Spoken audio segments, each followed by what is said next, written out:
Continuamos, queridos hermanos, con el tema de los recursos literarios que utiliza San Lucas en su Evangelio. Después de haber abordado esta presencia del recurso literario a las oraciones constantes presentes ahí en el Evangelio de San Lucas, entramos a otro recurso, el de las controversias. Ciertamente, no es algo propio de San Lucas. Esto ya está constatado en el mismo Evangelio de San Marcos. Constantemente las controversias de Jesús con los fariseos o con los maestros de la ley o con los judíos, como lo presenta el Evangelio de San Juan. Las controversias normalmente están girando en torno a los temas de la ley, a la práctica, a la comprensión, a la actualización de la ley. Ellos le reprochaban constantemente a Jesús que pasaba por alto los mandamientos de la ley, que no cumplía la ley de Moisés. Entonces se iba dando esas controversias que son narradas primeramente por el Evangelio de San Marcos y posteriormente San Mateo y San Lucas, siguiendo a San Marcos, pues también han conservado estas controversias. En Lucas capítulo 5, 21 en adelante hasta el 6, 11, tenemos ahí una serie de controversias entre Jesús y los maestros de la ley. En 5:21, los escribas, o sea, maestros de la ley y fariseos, comenzaron a pensar: ¿quién es este que dice blasfemias? ¿Quién puede perdonar los pecados sino solo Dios? Ya se presentan ahí estos maestros de la ley, siempre tratando de espiar, de ver, tratar de hacer caer a Jesús. Entonces, ¿quién es este? Solamente Dios puede perdonar los pecados. Y ya conocemos la respuesta de Jesús. Jesús les va a decir a ellos: díganme qué es más fácil decirle al paralítico: tus pecados te son perdonados, o levántate, toma tu camilla y vete. Es decir, Jesús estaría más bien como preguntándoles: ¿qué me compromete más a mí? ¿Decirle al paralítico tus pecados son perdonados? ¿O decirle toma tu camilla y levántate y anda? Si esto me compromete más, ¿por qué? Porque tengo que realizarlo. Si yo le digo al paralítico toma tu camilla, levántate, vete, y no sucede, ahora sí quedo como un mentiroso, quedo como un embustero, como un blasfemo, como ustedes dicen. Si yo le digo tus pecados son perdonados, pero no pasa nada, no se sabe, es algo interno, ¿cómo pueden ustedes confirmar, cómo pueden corroborar si se le perdonan o no se le perdonan? Pues lo que a mí me compromete en mi palabra es decirle: levántate, toma tu camilla. Eso me compromete más. Entonces, para que ustedes sepan que estoy diciendo la verdad, que no hay mentira en mí, que hay poder en mí, entonces le digo al paralítico: levántate, toma tu camilla y vete. Pues ahí está Jesús de alguna manera mostrando esa fuerza que le viene de parte de Dios. En Lucas 5:30 al 32, los fariseos y sus escribas, o sea, los maestros de la ley de los fariseos, cada grupo, fariseos, saduceos, etcétera, podrían tener expertos en la ley, podrían tener sus maestros de la ley. Los fariseos y sus maestros de la ley murmuraban diciendo a los discípulos: ¿por qué comen y beben con los publicanos y pecadores? Mientras en San Marcos y en San Mateo la pregunta es directamente a Jesús: ¿por qué Jesús come con pecadores? ¿Por qué se junta con ellos? Aquí es veladamente, no directamente a Jesús, sino a los discípulos, porque ustedes, de alguna manera, también San Lucas, pues está haciendo referencia a los problemas que ya los cristianos en su tiempo, en su época, ya están teniendo con los maestros de la ley, con los fariseos. Decíamos que San Lucas ya está de alguna manera escribiendo en una segunda o tercera generación de cristianos. Ya los problemas o dificultades con los judíos fariseos está siendo más radical. Por eso aquí, de alguna manera, San Lucas presenta la controversia más que con Jesús o el reclamo más que a Jesús a los discípulos. Porque ellos, pero Jesús contesta, no necesitan de médico los que están sanos, sino los que están enfermos. No he venido a llamar a la conversión a los justos, sino a los pecadores. Entonces ahí está de alguna manera Jesús presentando la comprensión más profunda de la ley y de los profetas. En las controversias es cómo entender a Moisés, cómo entender a los profetas, qué quieren decir, qué enseñan, cuál es su enseñanza. Entonces, el tema de las controversias. Entonces, aquí Jesús les está enseñando cómo entender verdaderamente a los profetas y a la ley. Lucas 5, 33, 34. Ellos le dijeron, los discípulos de Juan ayunan frecuentemente y recitan oraciones, igual que los fariseos o los discípulos de los fariseos. Pero los tuyos comen y beben. O sea, en lugar de orar, en lugar de ayunar, están comiendo y bebiendo. Y Jesús les dice, ¿acaso pueden los amigos del novio ayunar mientras el novio está con ellos? Llegarán días, etcétera, etcétera. Pero aquí Jesús respondiendo, enseñándoles realmente el sentido de las cosas. Capítulo 6, 2 y 5. Ahí tenemos, por ejemplo, algunos de los fariseos le dicen a Jesús, ¿por qué hacen lo que no está permitido en sábado? El tema del sábado. Cuando los discípulos arrancan espigas, etcétera, etcétera.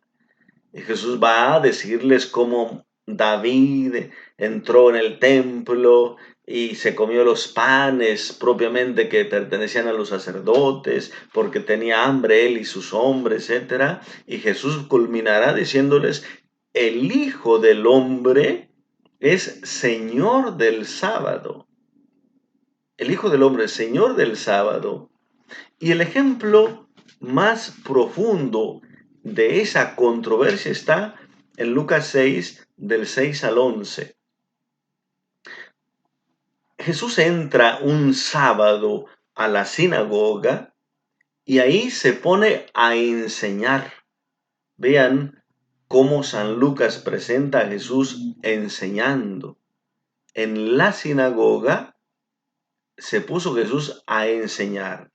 ¿Qué se enseña en la sinagoga? A interpretar a Moisés, a interpretar la ley, a comprender la ley y los profetas, y por lo tanto Jesús va a enseñar en la sinagoga qué significa el sábado.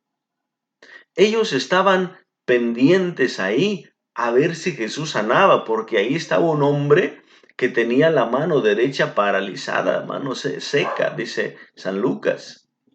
Y estos fariseos, estos maestros de la ley, estaban espiándolo, estaban acechándolo a ver si curaba en sábado para tener un motivo de acusación. Pero él, conociendo sus pensamientos, le dice al hombre que tenía la mano seca, levántate y ponte en medio. Y él se levanta y se coloca en medio. Entonces viene el cuestionamiento de Jesús a ellos. Yo les pregunto si el sábado es lícito hacer el bien o el mal, salvar una vida o perderla. Ellos estaban siempre pendientes esto no se puede hacer el sábado, no se puede trabajar, no se puede ciertamente, pero esto es propio de San Juan, cuando dice en el capítulo 5 San Juan, mi Padre trabaja siempre, yo también trabajo. Esto lo hace Jesús porque, pues ciertamente los judíos fariseos estaban metidos en esto. El descanso del sábado, no se trabaja, no se puede hacer comida, no se puede caminar más de 1000 pasos, no se puede encender fuego, no se puede zarandear el frijol, no se puede trabajar. Entonces no se puede, no se puede, no se puede. Pero esa es la letra de la ley. Jesús quiere que comprendan el significado, el sentido de la ley. ¿Para qué es el sábado? Para honrar a Dios. ¿Para qué es el sábado? Para dar descanso a la persona, para favorecer la vida. El sábado no es solamente para no hagas, no trabajes. El sábado es para honrar a Dios, para hacer el bien al prójimo. Y entonces Jesús les dice, yo les pregunto, ¿qué se puede hacer? No tanto qué no se puede hacer, ¿qué se puede hacer? ¿Cómo se honra el sábado? ¿Haciendo el bien o el mal? ¿Salvando una vida o destruyéndola? Y Jesús les enseña cómo hace honrar a Dios el sábado. ¿Cómo se honra el sábado?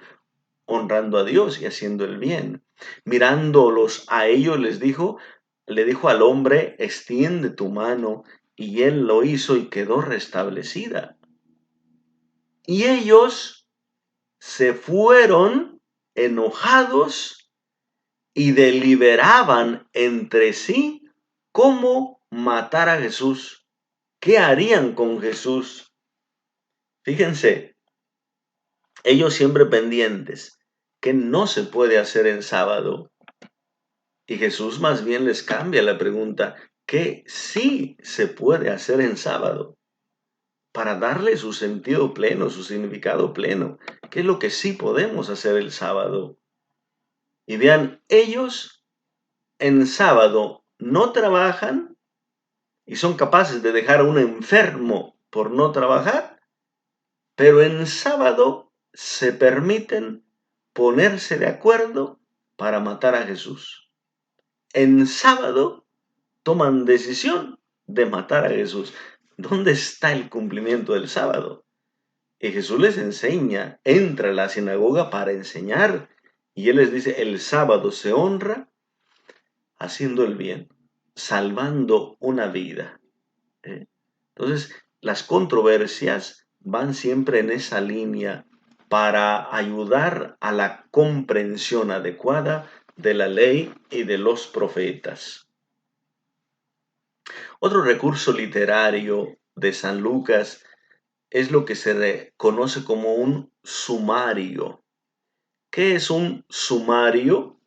Como una especie de resumen y también de alguna manera como una introducción para señalar los bloques narrativos, las divisiones del texto, los bloques narrativos. San Lucas es muy preciso para no enredar el texto, para no confundirse dónde comienza, dónde acaba.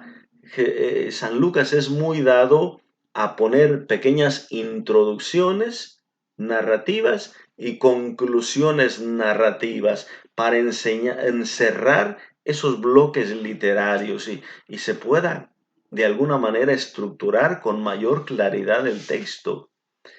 Y esas introducciones y conclusiones pues son sumarios que de alguna manera van refiriendo la actividad de Jesús y el significado, el contenido de esa actividad de Jesús.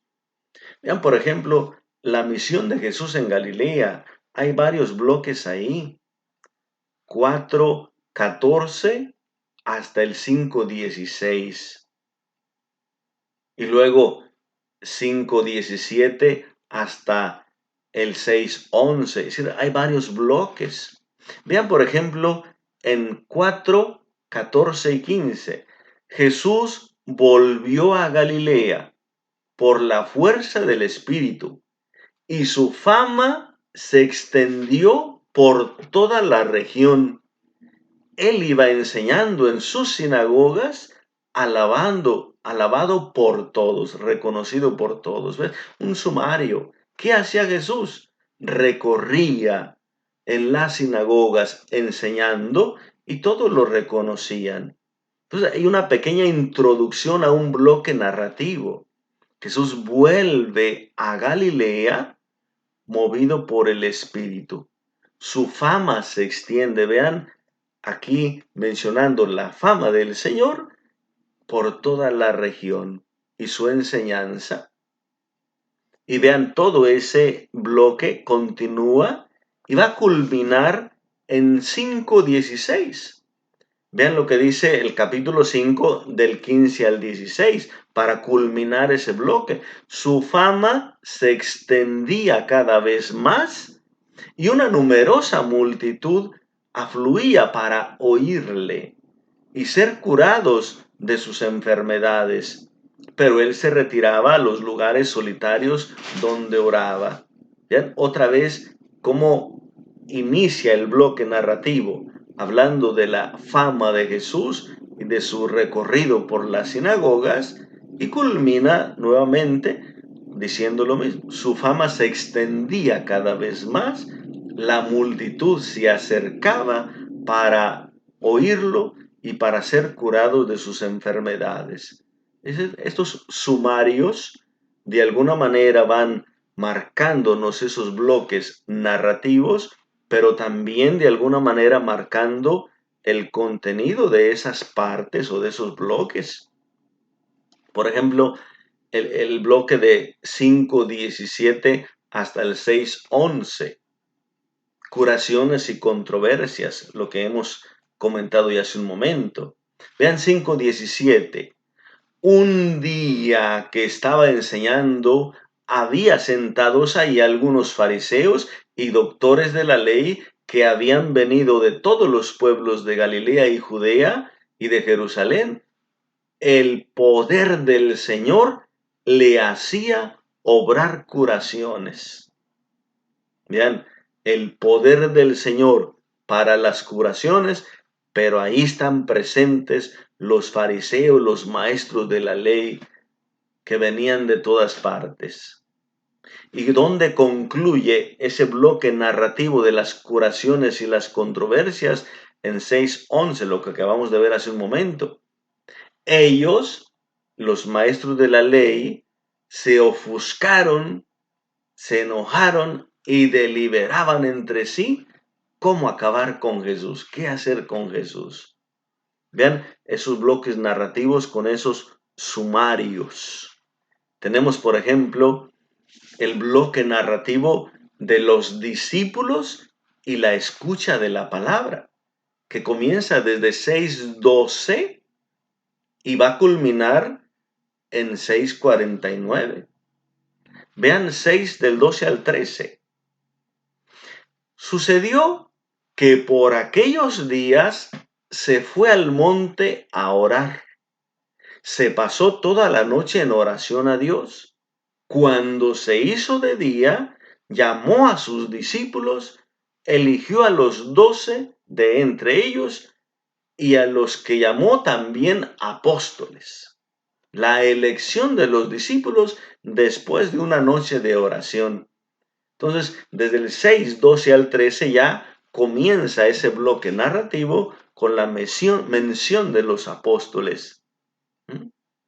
Y luego en 6:20, y él, alzando los ojos hacia sus discípulos, es decir, enfocándolos, mirándolos a ellos, les decía: bienaventurados los pobres, porque de ellos es el reino de Dios, etc. Comienza la predicación de la palabra en las bienaventuranzas. El bloque de la predicación y de la formación directamente a los apóstoles. Pero vean, les hablaba a ellos, les decía a ellos. ¿Cómo culmina ese bloque narrativo? En 6:49. Pero el que haya oído y no haya puesto en práctica es semejante a un hombre que edificó una casa sobre tierra sin cimientos. Ya sabemos, vienen los huracanes, vienen las tormentas y arrasan con aquella casa. San Mateo tiene la comparación doble. El prudente y que observa la palabra se parece al hombre que edifica su casa en roca. Y vienen las tormentas y huracanes y no pasa nada. Y el necio se parece al que edifica en arena, que se arrastra su casa. Aquí San Lucas solamente presenta la advertencia del que no practica la palabra.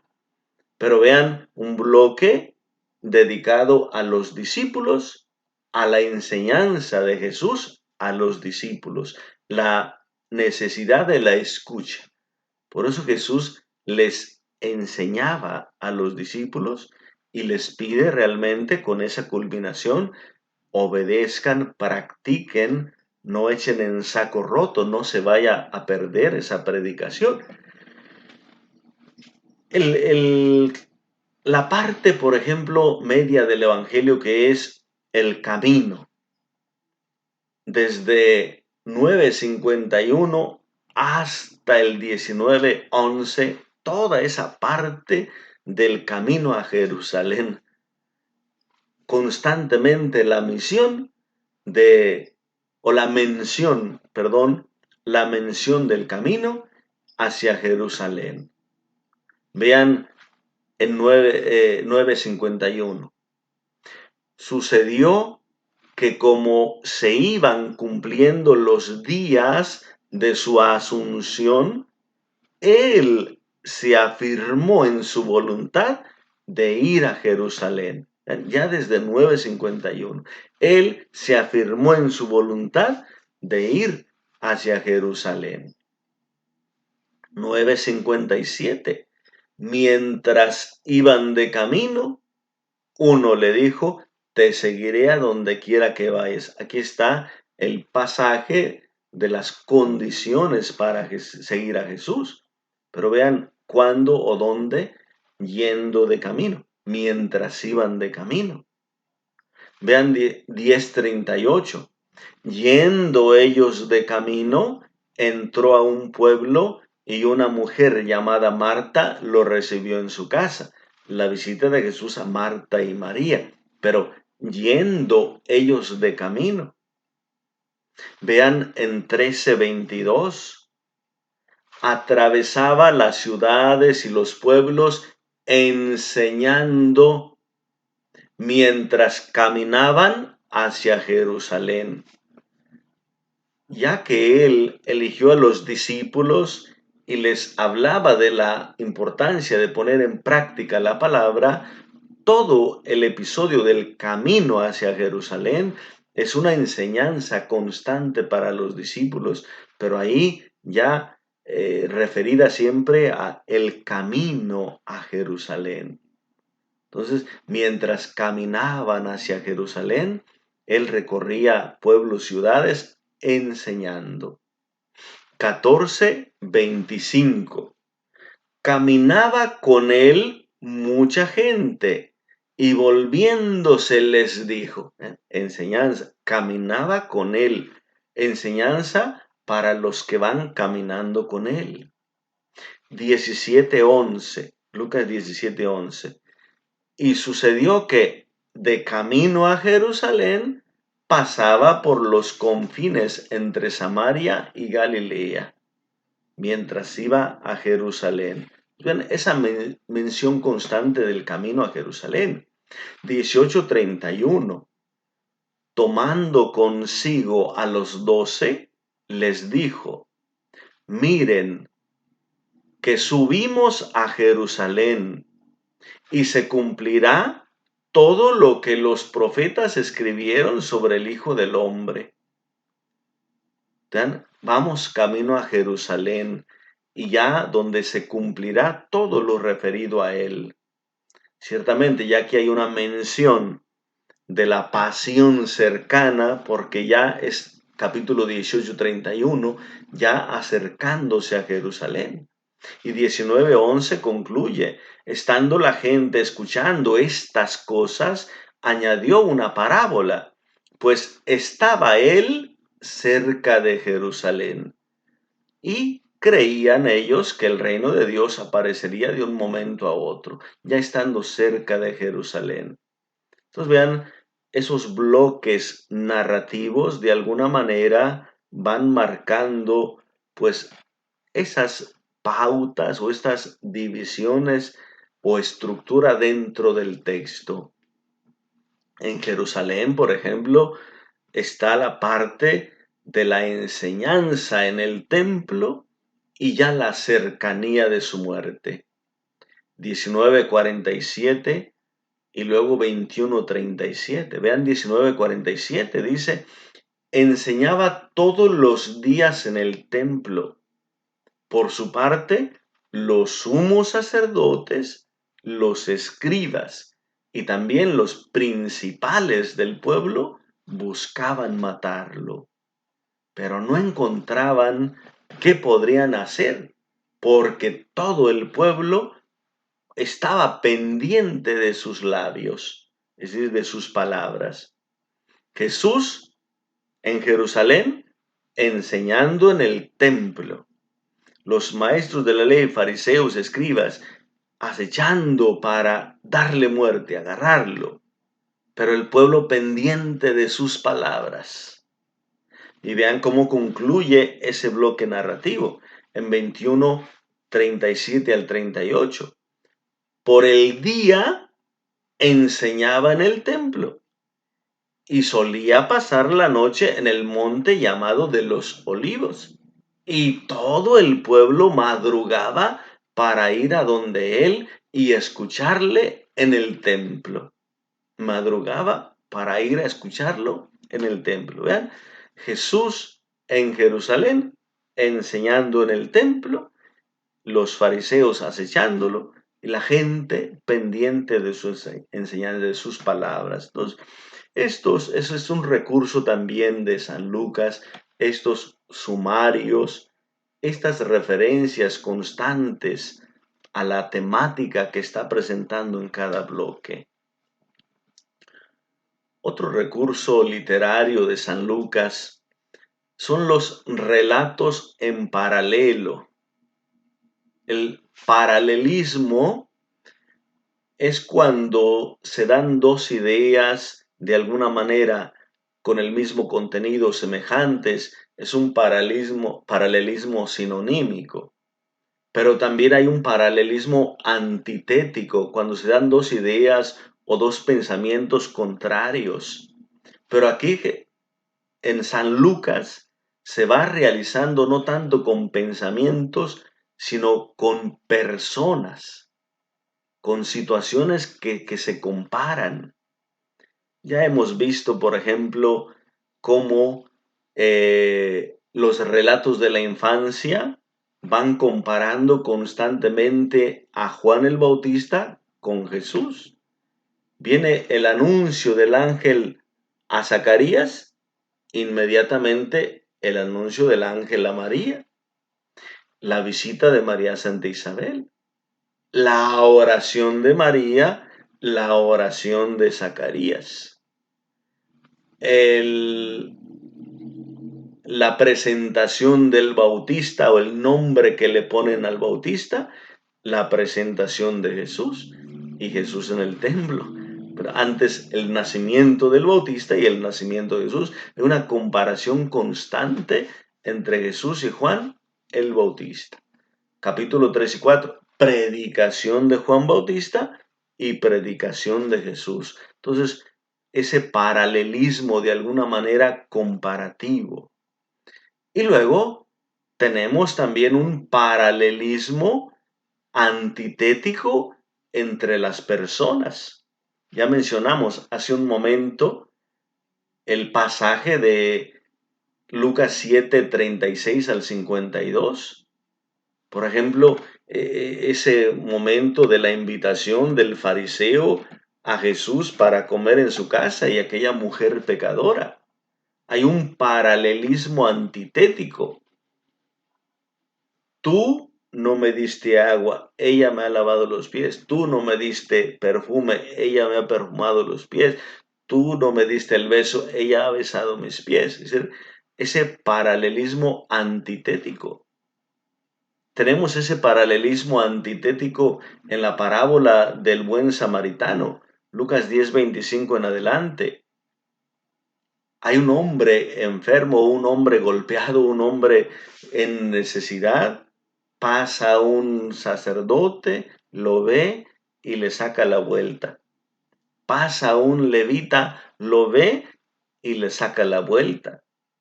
Pero pasa un samaritano, lo ve, se acerca, se compadece, lo cura.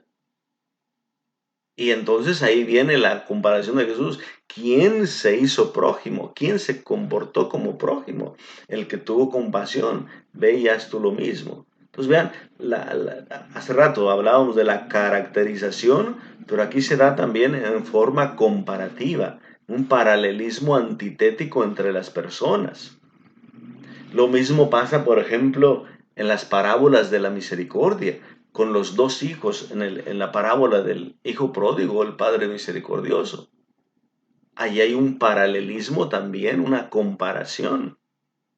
Mientras el hijo menor se sale de la casa, se aparta, se distancia, pero después recapacita, piensa, regresa, hay un hijo que está en la casa, medita, evalúa y se distancia. Quiere permanecer fuera. Y viene la comparación. Es que ese se desgastó todo tu dinero en mujeres de mala vida, en no sé cuántas cosas. Y yo en cambio te he servido siempre, que aquí, que allá. Es decir, una comparación. Entonces, esos relatos en paralelo. También, por ejemplo, hemos mencionado ya el pasaje de Lucas 18 del 9 al 14, la parábola del fariseo y el publicano, otro paralelismo antitético. El fariseo que se compara, yo no soy como los demás, pero Jesús que compara las actitudes soberbias del fariseo con las actitudes de humildad del publicano. Entonces, es un recurso también literario que está presentando San Lucas, estas comparaciones o estos paralelismos antitéticos comparativos. Hay un pequeño recurso que utiliza también San Lucas, lo que llamamos repeticiones cortas. Es decir, era algo del uso semita muy constante. Por ejemplo, Jesús dice en Lucas 6:46, ¿por qué me llaman Señor, Señor? Y no hacen lo que le digo, Señor, Señor. La repetición corta es normalmente para hacer énfasis en algo. Como era la lengua semita, igualmente las lenguas antiguas, pues había que memorizarlas, había que repetir constantemente. Hoy nosotros nos confiamos porque ya hay copias, porque ya hay libros, porque ya podemos tener grabado un tema o lo que sea, porque ya es fácil para nosotros el texto, pero para ellos no había, entonces había que repetir, repetir, repetir para poder memorizar. Y muchas veces habría que dar dos ejemplos de lo mismo para poder entender. Por eso es muy constante cuando Jesús, por ejemplo, dice, eh, ay de ti, ciudad de Bethsaida, porque etcétera, etcétera, etcétera. Ay de ti, Corosaín. ¿Vean? Siempre dos o tres ejemplos para poder entender.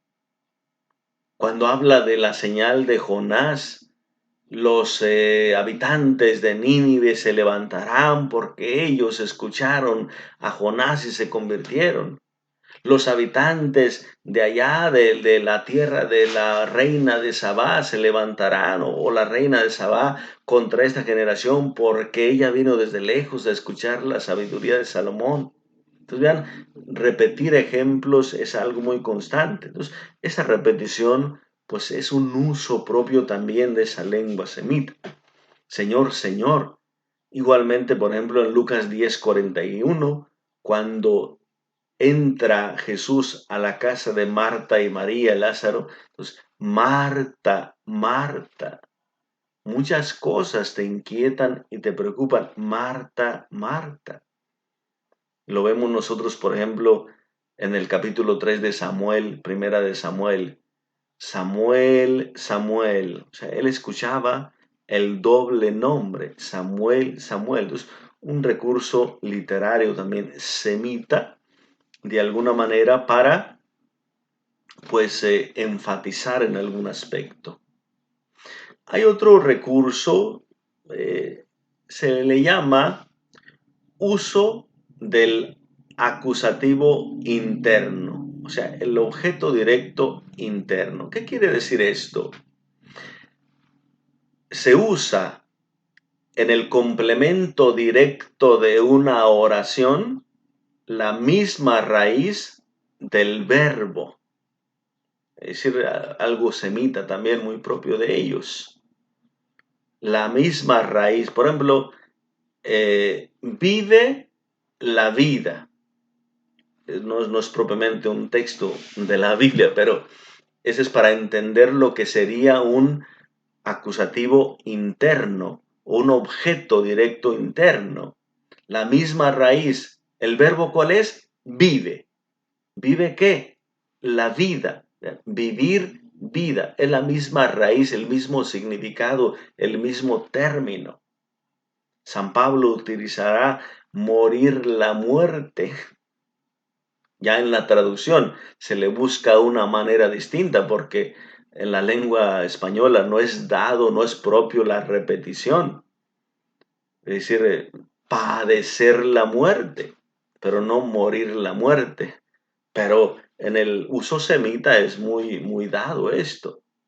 Por ejemplo, en Lucas 2:8 dice, había en la misma comarca unos pastores que dormían en el raso y vigilaban por turno las vigilias durante la noche, su rebaño. Vigilaban las vigilias. Es una repetición. Ese es el acusativo interno, o ese es el objeto directo interno, donde la raíz del verbo aparece en la raíz del objeto directo, acusativo u objeto directo. Le decimos, vive la vida, muere la muerte, o sea, padece la muerte o disfruta la vida. Nosotros le buscamos otra manera. ¿Cómo se traduce normalmente ese texto? Vigilaban las vigilias. Pues vigilaban durante la noche. Para no repetir las vigilias, entonces, durante la noche. Vigilaban durante la noche su rebaño. Pero el texto dice, vigilaban las vigilias.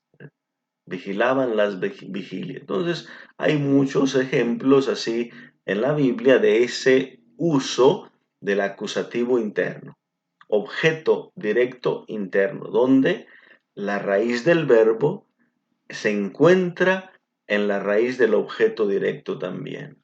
Y por último, pues tenemos los resúmenes que de alguna manera son muy parecidos a aquellos contenidos de sumario, pero los resúmenes especialmente como para concluir algún bloque narrativo, concluir algún aspecto. Por ejemplo, en 23:5. Pero ellos insistían diciendo, solivianta al pueblo enseñando por toda Judea, desde Galilea, donde comenzó, hasta aquí. ¿Ya? Entonces los fariseos ante Herodes y todo eso dicen, eso es lo que anda haciendo, anda soliviantando al pueblo, anda enseñando por toda Judea, desde Galilea desde que comenzó hasta aquí. Tiene un resumen de todo lo que hizo Jesús, desde Galilea, donde comenzó, hasta aquí. ¿Qué es lo que ha hecho ese Jesús? Soliviantar al pueblo, es decir, alborotar al pueblo. Entonces, como un resumen que presenta aquí Lucas en boca de los fariseos o maestros de la ley. Lucas 24:47. Y se predicará en su nombre la conversión para el perdón de todos los pecados de las naciones, comenzando desde Jerusalén. Es decir, se predicará comenzando desde Jerusalén. Es algo que retomará San Lucas ya en Hechos de los Apóstoles, Hechos 1:8. Vendrá sobre ustedes la fuerza del Espíritu Santo y serán testigos de mí en todo Jerusalén, en Samaria, en Galilea, hasta los confines de la tierra. Es un resumen de lo que iba haciendo Jesús. Entonces, algunos de los recursos literarios que podemos encontrar en el Evangelio de San Lucas. Queridos hermanos, les agradezco. Ojalá que no tengan dificultad para el acceso a la clase de hoy. Primeramente Dios, nos estaremos viendo a la próxima. Que Dios les bendiga abundantemente. En el nombre del Padre, y del Hijo, y del Espíritu Santo. Amén. Hasta la próxima, hermanos.